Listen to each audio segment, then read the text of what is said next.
नमस्कार, the information में आपका स्वागत है। मैं मदन घोडेला। दोस्तों, खबरों में आगे बढ़ने से पहले आपके लिए एक सूचना है। सूचना ये है कि फाजिल्का की बात 6 से 7 अब दर्शकों की सुविधा के लिए हम 2 भागों में लाने जा रहे हैं। एक भाग दोपहर को रिलीज होगा तथा दूसरा भाग शाम को 6 से 7 बजे के करीब रिलीज करने की कोशिश होगी। इसका कारण ये है कि शाम को खबरों का रस ज़्यादा हो जाता है, इसलिए एक ही एपिसोड में सभी खबरों को समेटना मुश्किल भी है तथा दर्शकों के लिए भी इतना लंबा एपिसोड देखना मुश्किल हो जाता है।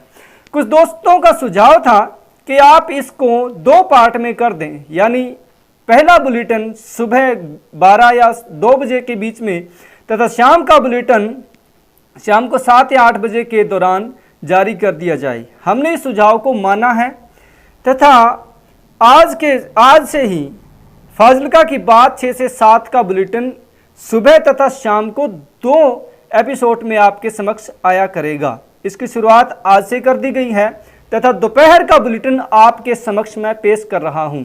खबरों में विस्तार से जाने से पहले कुछ चंद सुर्खियां। रेत चोरी करते एक काबू, दूसरा फरार। महिलाएं भी कर रही हैं नशा तस्करी। तथा जलालाबाद पुलिस ने फिर 60 बट्ठल रेत बरामद की। मैं इसकी भी पूरी डिटेल बताऊंगा आपको। जिला सेशन जज ने किया सब जेल फाजिल्का का दौरा। सोशल वेलफेयर सोसाइटी तथा स्वास्थ्य विभाग मिलकर के अब लोगों को करेंगे नेत्रदान के प्रति जागरूक।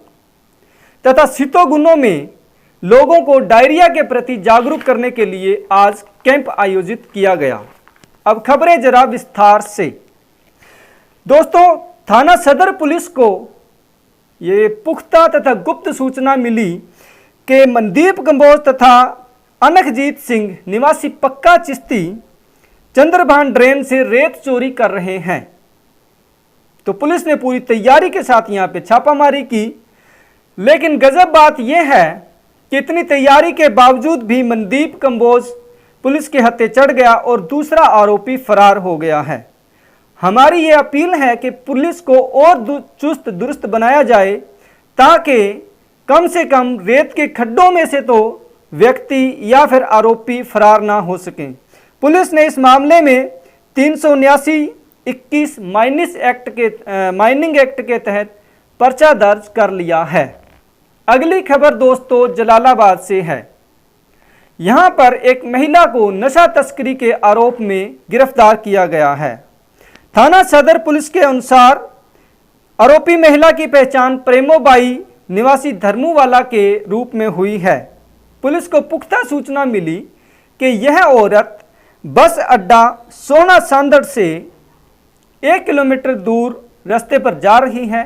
उसके दाहिने हाथ में पुलिस के पास कितनी सूचना आप कह सकते हैं कि स्टीक थी कि दाहिने हाथ में ब्लैक रंग का एक लिफाफा था।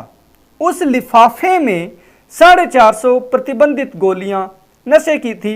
पुलिस ने इसको मौके पर इन्वेस्टिगेट किया तथा काबू कर लिया है। पुलिस ने इस औरत के खिलाफ NDPC एक्ट के तहत मामला दर्ज किया है। अगली खबर भी जलालाबाद से है दोस्तों। जलालाबाद पुलिस ने 5 किलो रेत के बाद में अब 60 बट्ठल रेत बरामद की है। हंसिएगा नहीं, ये हकीकत है। पुलिस ने खैर इस बार एक आरोपी को भी गिरफ्तार किया है तथा साथ में छोटा हाथी भी काबू किया है। जानकारी के अनुसार थाना सदर जलालाबाद पुलिस को यह सूचना मिली थी कि गांव काठगढ़ के निकट एक व्यक्ति नाजायज माइनिंग कर रहा है। पुलिस ने पूरी तैयारी के साथ यहां छापेमारी की तथा कुलदीप सिंह पुत्र मुख्तियार सिंह को काबू किया। उस व्यक्ति से छोटा हाथी बरामद किया गया तथा साथ ही 60 किलो बट्ठल रेत भी बरामद की है। पुलिस ने इसके खिलाफ भी माइनिंग एक्ट के तहत पर्चा दर्ज कर लिया है। दोस्तों, पंजाब पुलिस जलालाबाद पहले भी एक ऐसा कारनामा कर चुकी है जिसमें उसने एक आरोपी को 5 किलो रेत के साथ बरामद किया था। यह मामला न सिर्फ राजनीतिक गलियारों में चर्चा का विषय हुआ, बल्कि सोशल मीडिया पर भी पंजाब पुलिस की खूब किरकिरी करवाने वाला मामला था। आखिर में ये मामला हाई कोर्ट भी पहुंच गया है तथा इस एफआईआर को रद्द करवाने के लिए रिट लगाई गई है। फिलहाल हमें उसका स्टेटस नहीं पता है कि यह रिट अपील जो हाई कोर्ट में की गई थी वो खारिज हो गई है या फिर स्वीकार कर ली गई है। खैर, ऐसे मामले गाहे बगाहे आते रहते हैं तथा पुलिस इस ऐसे मामलों में लगता है कि सिर्फ खाना पूर्ति के लिए ही पर्चा दर्ज करती है, क्योंकि 5 किलो रेत के साथ तो कोई भी पर्चा शायद ही बनता हो। इतनी रेत तो हर किसी के घर में वैसे भी मिल जाएगी। अगली खबर है दोस्तों, जिला सेशन जज कम चेयरमैन जिला कानूनी सेवाएं अथॉरिटी मैडम जतिंदर कौर ने सब जेल फाजिल्का का दौरा किया। यहाँ पर उन्होंने हवालातियों से बातचीत की, उनको आने वाली परेशानियों के बारे में पूछा। इस दौरान उनके साथ सीजेएम अमनदीप सिंह कम सचिव जिला कानूनी सेवाएं अथॉरिटी भी मौजूद थे। अपने दौरे के दौरान उन्होंने जेल में बनी बैरकों, बाथरूम, टॉयलेट, जेल में बनी किचन, जेल में ही स्थापित लीगल एड सेल तथा अस्पताल का भी दौरा किया। उन्होंने जांचा कि हवालातियों को कम से कम वो सारी सुविधाएं क्या मिल रही हैं जिसके वो जेल में भी हकदार हैं। दोस्तों, अगली खबर है सोशल वेलफेयर सोसाइटी तथा स्वास्थ्य विभाग ने मिलकर के अब लोगों को नेत्रदान के प्रति जागरूक करने का अभियान चलाने का निर्णय लिया है। इस बारे में सोसाइटी तथा स्वास्थ्य विभाग की एक बैठक हुई, जिसमें सोसाइटी के अध्यक्ष शशिकांत, सचिव सुभाष अरोड़ा, वरिष्ठ उपाध्यक्ष प्रकल्प प्रभारी रवि जुनेजा, वरिष्ठ उपाध्यक्ष सुभाष अरोड़ा तथा स्वास्थ्य विभाग की ओर से एसएमओ डॉक्टर हरकिरत सिंह तथा जिला मास मीडिया अफसर अनिल धामू ने भाग लिया। इस मीटिंग में यह तय हुआ कि सोसाइटी तथा स्वास्थ्य विभाग मिलकर के अब लोगों को नेत्रदान के प्रति जागरूक करें। नेत्रदान के प्रति आपको मैं बता दूं, किसी भी व्यक्ति की मृत्यु हो जाने के बाद उनकी नेत्र को आगे किसी नेत्रहीन व्यक्ति को दान करने के लिए नेत्र का ऑपरेशन करके निकाल लिए जाते हैं, कॉर्निया निकाल लिया जाता है तथा इसको बड़े ही साफ सुथरे तरीके से आगे नेत्रहीन व्यक्तियों को लगा दिया जाता है। यानी आपका किया हुआ नेत्रदान किसी की जिंदगी में रोशनी ला सकता है।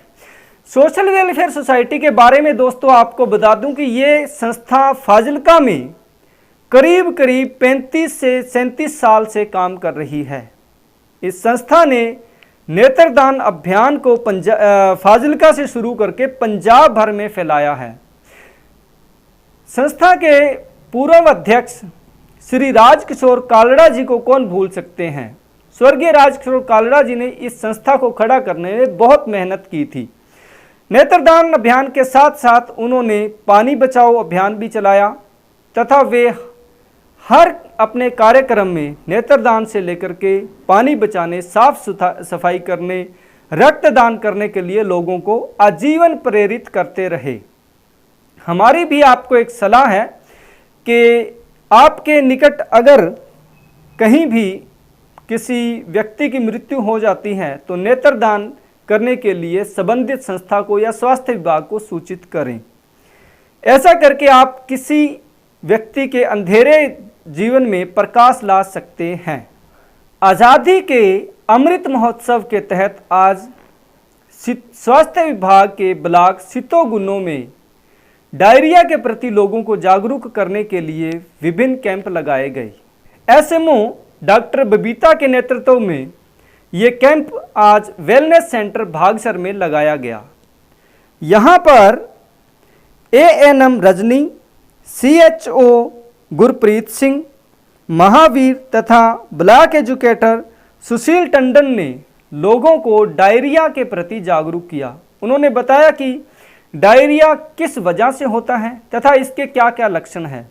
खास करके 0 से 5 साल के बच्चों का इस मौसम में खास तौर से ख्याल रखा जाना चाहिए।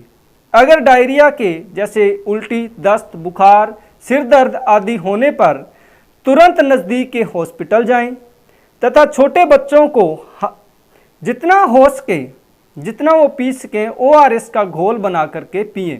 ORS का घोल दोस्तों बनाया जाता है, करीब 1 लीटर पानी को अच्छी तरह से उबाल करके उसे ठंडा कर लें तथा उसमें ORS की जितनी मात्रा बताई गई है उतनी मात्रा डाल लें। ठंडा होने पर यह पानी, ये ORS का घोल अपने बच्चों को, छोटे 0 से 5 साल के बच्चों को पिलाएं तो डायरिया से ये प्रोटेक्ट भी करता है, और अगर आपके बच्चे को डायरिया है तो उसके लिए ये एक रामबाण भी सिद्ध हो सकता है। खुश रहिए, आबाद रहिए। शाम के बुलेटिन में फिर मिलेंगे। नमस्कार।